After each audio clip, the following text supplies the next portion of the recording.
गोवा में 14 फरवरी को पोलिंग होगी। 14 फरवरी को यहां पर मतदान किया जाएगा, लेकिन मतदान के पहले गोवा की राजनीति बहुत ज्यादा गर्मा गई है। गोवा के भारतीय जनता पार्टी के प्रदेश अध्यक्ष सदानंद सेठ तनावड़े हमारे साथ बातचीत करने के लिए मौजूद हैं। सदन जी, सबसे पहले तो आप ये बताएं कि पहली बार ऐसा होने जा रहा है गोवा में कि पार्टी, आपकी भारतीय जनता पार्टी 40 की 40 सीटों पर कंटेस्ट करने जा रही है। इसके पहले इतिहास में ऐसा नहीं हुआ। क्यों ऐसा कर रहे हैं आप लोग? क्योंकि ये पहली बार हम 40 में से 40 सीट हम कॉन्टेस्ट कर रहे हैं। क्यों पहले तो हम 38, 35, 36 सम टाइम अलायंस था, तब कम भी थे। लेकिन ये टाइम पे हमने सोच दिया कि पूरा करेंगे, क्योंकि ग्राउंड लेवल पे भारतीय जनता पार्टी का पूरा संगठन मौजूद है। पहली बार हमने 40 कॉन्स्टिट्यूंसी सब कमेटियाँ बनाई, बूथ सब, हमारा जो ऑर्गेनाइजेशन स्ट्रक्चर है वो पूरा किया है।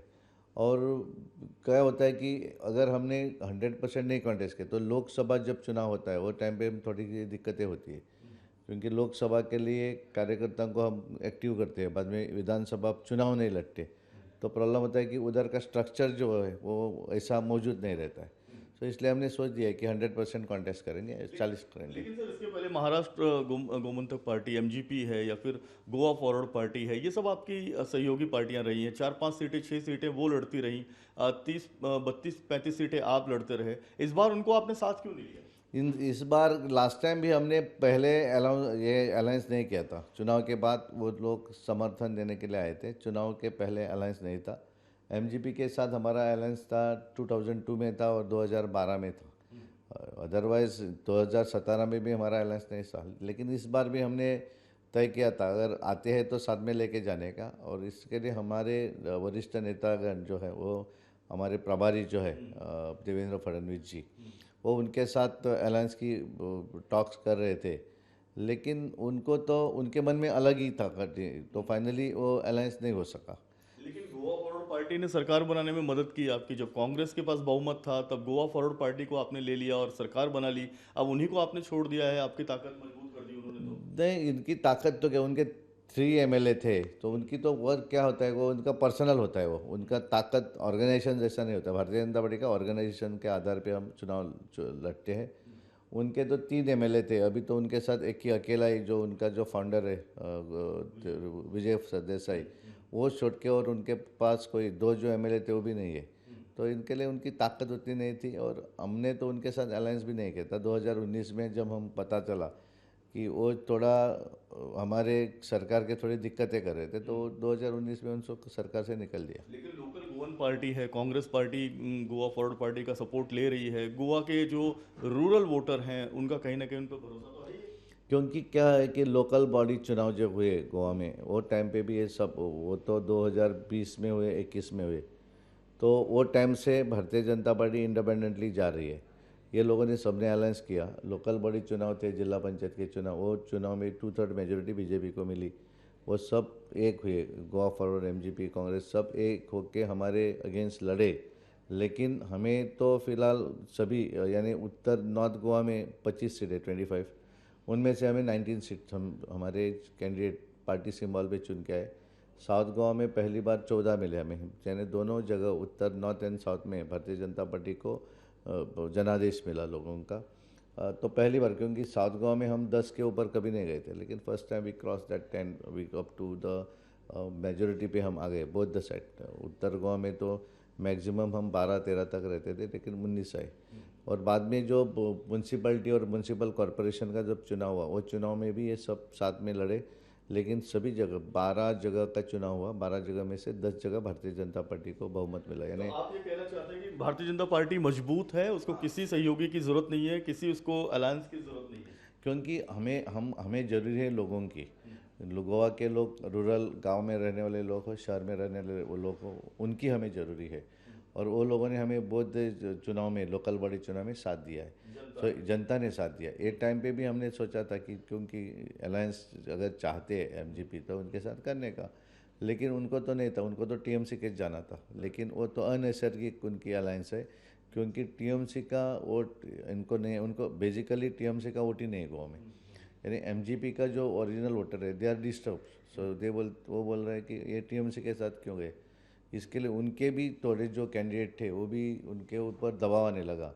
तो वो लोगों ने भी, उनके कैंडिडेट ने भी पार्टी छोड़ी और थोड़े जो है वो हम बीजेपी में ज्वाइन हुए, थोड़े और किसी पार्टी में ज्वाइन हुए। अच्छा सर, ये मनोहर पर्रिकर के बेटे की अगर हम बात कर लें, उत्पल पर्रिकर की, तो उत्पल पर्रिकर को सीट क्यों नहीं दी आपने पणजी की? क्योंकि वो तो मनोहर पर्रिकर तो फाउंडर गोवा के ये क्या होता है कि हमारे वरिष्ठ नेता मनोहर पर्रिकर सबसे हमारे बड़े नेता है, हमें उनके मार्गदर्शन पे ही हम इतना अभी आगे जा रहे हैं।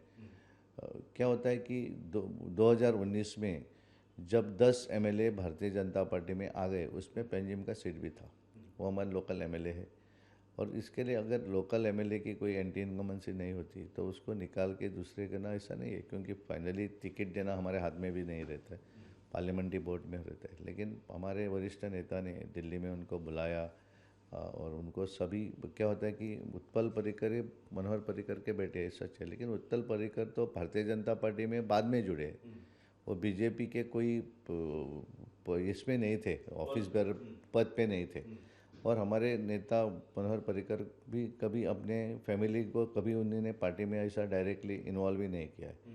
नहीं तो ऐसा होता तो जब वो बाई इलेक्शन, जब वो इधर से दिल्ली गए थे डिफेंस मिनिस्टर, तो उनको अगर मन में था वही टाइम पे वो बोलते थे कि मेरे बेटे को टिकट दीजिए, मेरे रिलेटिव को टिकट दीजिए। ऐसे नहीं थे वो, इसके लिए तो वो पॉपुलर है। उनका एक अलग था, फैमिली मेम्बर्स इज इंडिपेंडेंटली, जो भी बहुत हार्डवर्क किया, सब किया, और एक दिन में इतने बड़े आदमी नहीं बने वो, उन्होंने बहुत हार्डवर्क किया, पूरी गोवा घूमे। तो इसके लिए उनके वो है, इनके लिए उनके बेटे को निकाल के चलो ऐसा नहीं होता, इज नॉट वेगन। उनको सबने कोशिश की, जब हमारे पूरी दिल्ली के नेता ने सभी ने उनको बुलाया, सभी कोशिश की, पोजीशन देने की, सब किया, पर उनका एक ही मन था कि मैं उनको इधर ही चाहिए था। और इधर उनका जो फाइनली टिकट देते समय सब काउंट होता है ना, इलेक्शन में चुन के आना ये भी उतना सर्वे पे हिसाब से काउंट होता है। सो वही हिसाब से उनको लगा पर कोई असर पड़ेगा उत्पल पर्रिकर मेरे को क्या होता है कि इधर गोवा ये ऐसा है, गोवा में अलग अलग एक इशू पे पूरा चुनाव कभी नहीं होता है। Goa is very small place, इधर हर कॉन्स्टिट्यूंसी का चुनाव वही जो इशू है वो कॉन्स्टिट्यूंसी के वो इशू के आधार पे, लोकल इशू के आधार पे चुनाव होता है। बाकी राज्यों में क्या होता है, पूरी राज्यों में एक ही एजेंडा के माध्यम से चुनाव लड़ा जाता है। इधर ऐसा नहीं है, इधर अलग अलग कॉन्स्टिट्यूंसी के अलग अलग इश्यूज है। ऐसा क्योंकि वी रिस्पेक्ट मनोहर भाई पर्रिकर को डेफिनेटली हम रिस्पेक्ट करते हैं।